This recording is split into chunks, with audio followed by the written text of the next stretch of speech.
Option buying and option selling. ഒരു option trader ആദ്യം എടുക്കേണ്ട ഡിസിഷൻ ഏത് മെത്തേഡിലൂടെ ട്രേഡ് ചെയ്യണം എന്നുള്ളതാണ്. ഓപ്ഷൻ ബൈയിങ്ങിന് ഒത്തിരി അഡ്വാൻറ്റേജസ് ഉണ്ട്, അതുപോലെ തന്നെ കുറച്ച് ഡിസ്അഡ്വാൻറ്റേജസ് ഉണ്ട്. ഓപ്ഷൻ സെല്ലിങ്ങിലോട്ട് നോക്കുകയാണെങ്കിലും ഒത്തിരി അഡ്വാൻറ്റേജസും ഒത്തിരി ഡിസ്അഡ്വാൻറ്റേജസും ഉണ്ട്. നമുക്ക് വേണമെങ്കിൽ ഒരു ഭാഗത്തിൽ മാത്രം ഡെഡിക്കേറ്റഡ് ആയിട്ട് ട്രേഡ് ചെയ്യാം, അല്ലെങ്കിൽ എവിടെയാണോ ഓപ്പർച്യൂണിറ്റീസ് വരുന്നത് ആ ഒരു ഓപ്പർച്യൂണിറ്റീസ്, അതായത് ഓപ്ഷൻ ബൈയിങ്ങിൻ്റെ അഡ്വാൻറ്റേജസും അതുപോലെ തന്നെ ഓപ്ഷൻ സെല്ലിങ്ങിൻ്റെ അഡ്വാൻറ്റേജസും വരുന്ന സമയത്ത് മാത്രം രണ്ട് ടൈപ്പ് ട്രേഡുകളും എടുത്തിട്ട് വളരെ മികച്ച ഒരു ട്രേഡർ ആകാനായിട്ട് സാധിക്കുന്നതാണ്. ഞാൻ സുനിൽ മത്തായി, നമ്മുടെ ഗ്രോ യൂട്യൂബ് ചാനലിൻ്റെ ഓപ്ഷൻ ട്രേഡിങ്ങിൻ്റെ രണ്ടാമത്തെ വീഡിയോയിലേക്ക് നിങ്ങൾക്ക് എല്ലാവർക്കും വെൽക്കം. നമ്മുടെ ചാനൽ നിങ്ങൾ ആദ്യമായിട്ടാണ് കാണുന്നതെങ്കിൽ ഉറപ്പായിട്ടും സബ്സ്ക്രൈബ് ചെയ്തതിന് ശേഷം മാത്രം തുടർന്ന് കാണുക.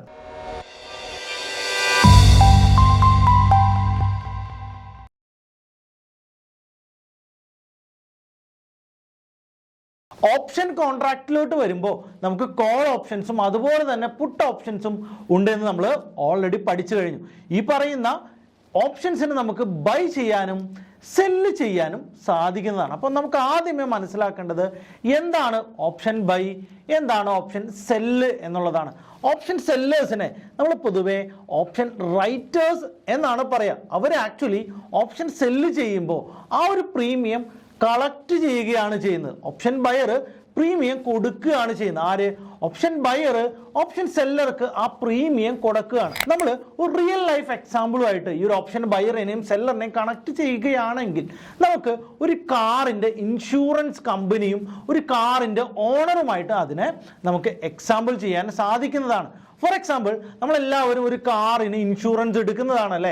ഒരു വർഷം നമ്മളൊരു 10,000 രൂപയുടെ ഒരു ക്ലെയിമാണ്, ഒരു ഇൻഷുറൻസ് പോളിസിയാണ് എടുക്കുന്നതെങ്കിൽ നമ്മൾ ആ ഒരു കാറിൻ്റെ ഓണർ കൊടുക്കേണ്ട പ്രീമിയം എമൗണ്ട് എത്രയാണ്?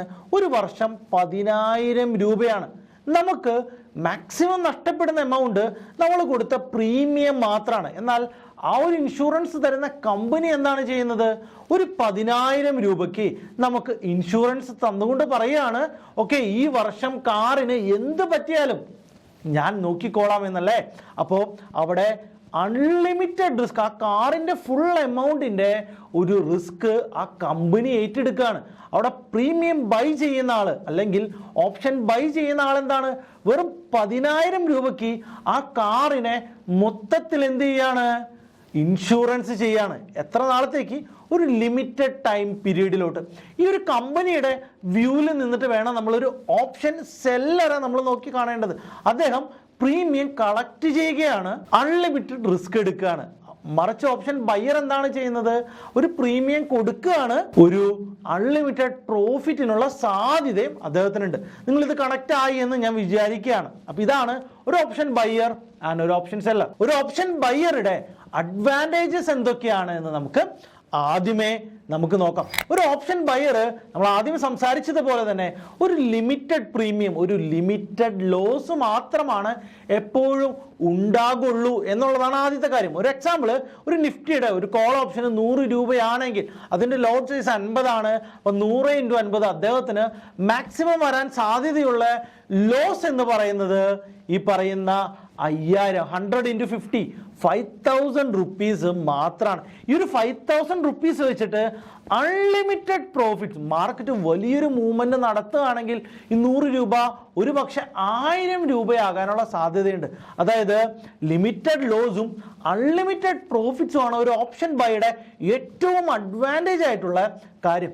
അതുമാത്രമല്ല, വളരെ ചെറിയ ക്യാപിറ്റൽ കൊണ്ട് പോലും നമുക്ക് ഓപ്ഷൻ ബൈ ചെയ്യാനായിട്ട് സാധിക്കും. ഒരു എക്സ്പയറി ഡേയുടെ അടുത്തേക്കൊക്കെ പോകും തോറും വളരെ ചെറിയ ലെസ് പ്രീമിയം കൊടുത്തുകൊണ്ട് നമുക്ക് വലിയ പ്രോഫിറ്റ്സ് ഓപ്ഷൻ ബൈയിൽ നമുക്ക് ജനറേറ്റ് ചെയ്യാനായിട്ട് സാധിക്കും. നമ്മൾ നേരെ മറിച്ച് ഓപ്ഷൻ സെല്ലിങ്ങിലോട്ട് പോവുകയാണെങ്കിൽ ഒരു ഇൻഷുറൻസ് കമ്പനി നഷ്ടം വരുത്തുന്ന സാഹചര്യം വളരെ കുറവാണ്. എന്ത് ചെയ്യാണ്?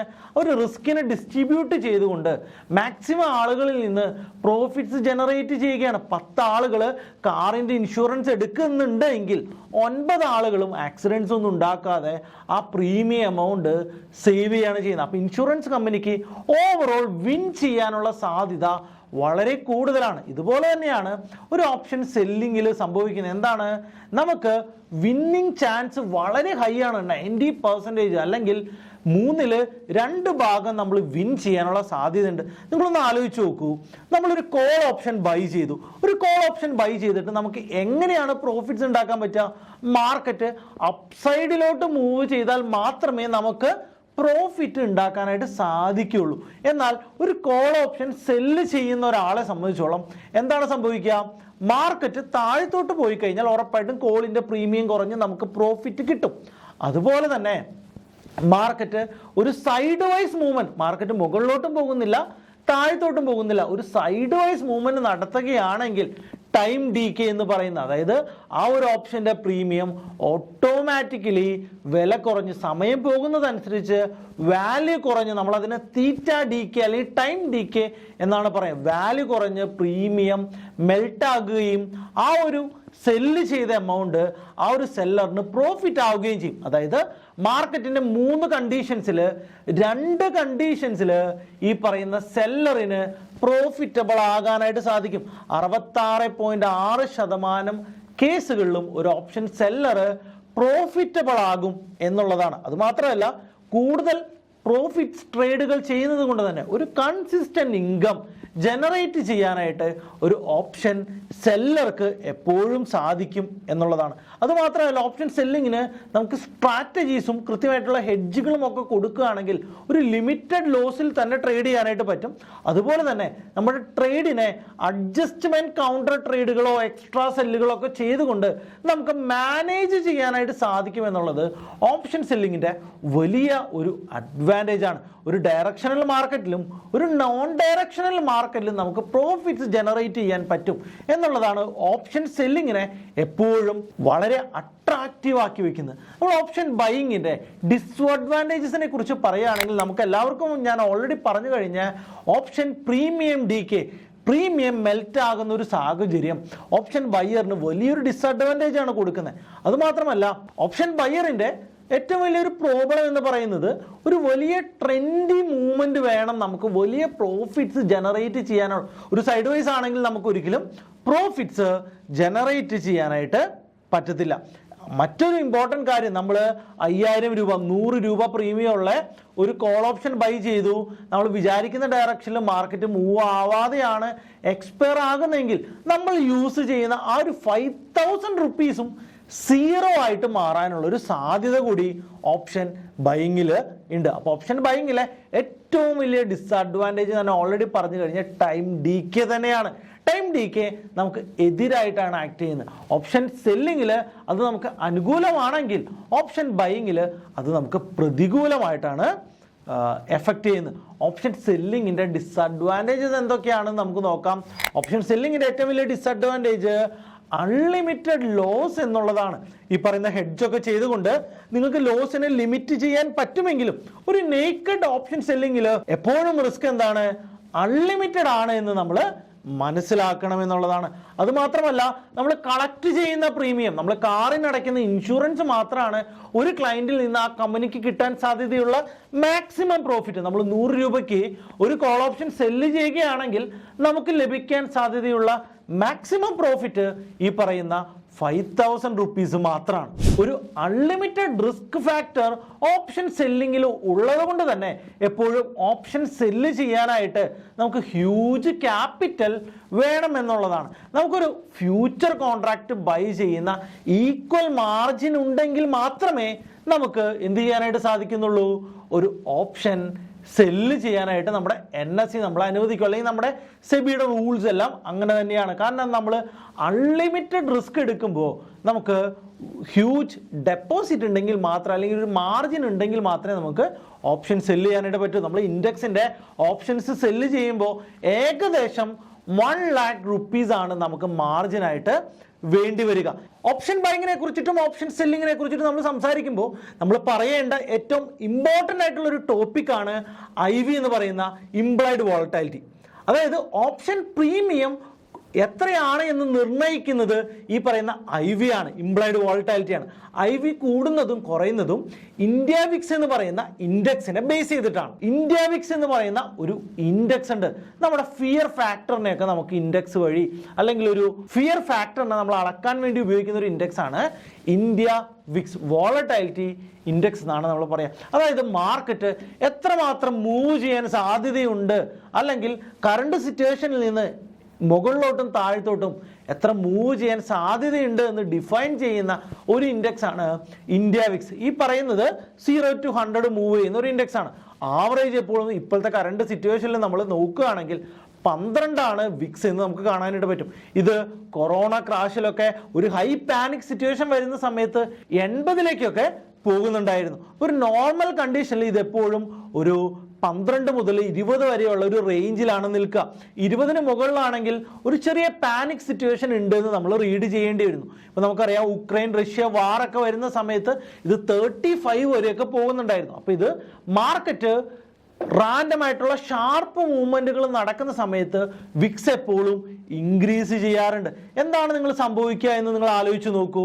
മാർക്കറ്റിൽ വളരെ വലിയ മൂവ്മെന്റുകൾ ഉണ്ടാകുകയാണെങ്കിൽ ഓപ്ഷൻസിനെ കൃത്യമായിട്ടുള്ള ഹെഡ്ജിങ് ടൂളുകളായിട്ട് കോൾ ഓപ്ഷനും പുട്ട് ഓപ്ഷനും ബൈ ചെയ്തുകൊണ്ട് തങ്ങളുടെ ഓപ്ഷൻസിനെ പ്രൊട്ടക്റ്റ് ചെയ്യാനായിട്ട് ആളുകൾ സ്റ്റാർട്ട് ചെയ്യും. അപ്പോൾ OTM പുട്സിന് ആളുകൾ ബൈ ചെയ്തുകൊണ്ട് പോർട്ട്ഫോളിയോ ഒക്കെ ഹെഡ്ജ് ചെയ്യും. ഉറപ്പായിട്ടും പുട്ടിൻ്റെ ഡിമാൻഡ് കൂടുകയും അല്ലെങ്കിൽ ഓപ്ഷൻസിൻ്റെ ഡിമാൻഡ് കൂടുകയും ഓപ്ഷൻ്റെ പ്രീമിയം കൂടുകയും ചെയ്യും. അപ്പോൾ വിക്സ് ഇൻക്രീസ് ആകുമ്പോൾ കൂടുതൽ ഓപ്ഷൻ ബൈ നടക്കുകയും അവിടെ പ്രീമിയം കൂടുകയും ഡിമാൻഡ് കൂടുകയും ഓപ്ഷൻസിൻ്റെ പ്രീമിയം കൂടുകയും ചെയ്യും. വിക്സ് കുറയുകയാണെങ്കിൽ മാർക്കറ്റ് വലിയ മൂവ്മെൻറ്റുകൾ ഉണ്ടാക്കാൻ സാധ്യതയില്ല എന്ന് മനസ്സിലായി കഴിഞ്ഞാൽ എന്ത് പറ്റും? ഓട്ടോമാറ്റിക്കലി ഓപ്ഷൻസിൻ്റെ പ്രീമിയം കുറയുകയും ചെയ്യും.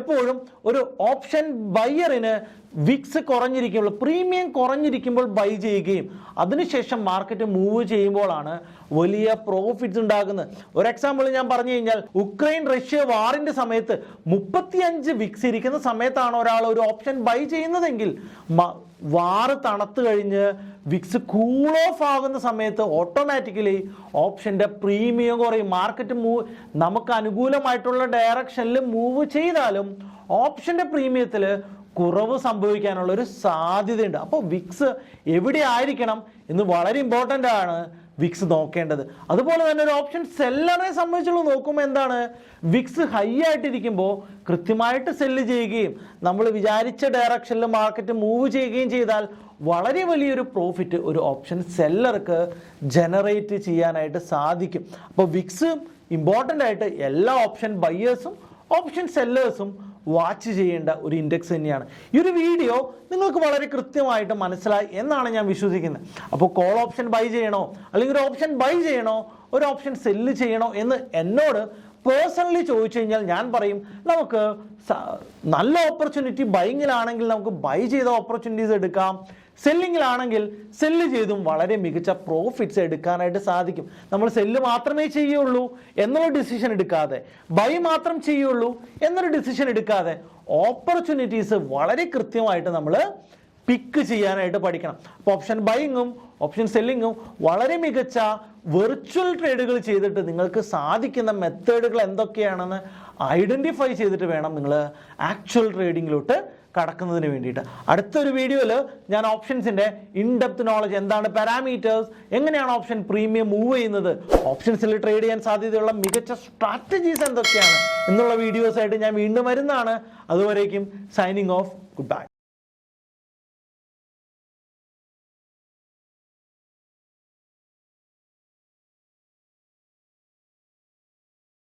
Investment in securities market are subject to market risks. Read all the related documents carefully before investing. Please read the risk disclosure documents carefully before investing in equity shares, derivatives, mutual fund, and or other instruments traded on the stock exchanges.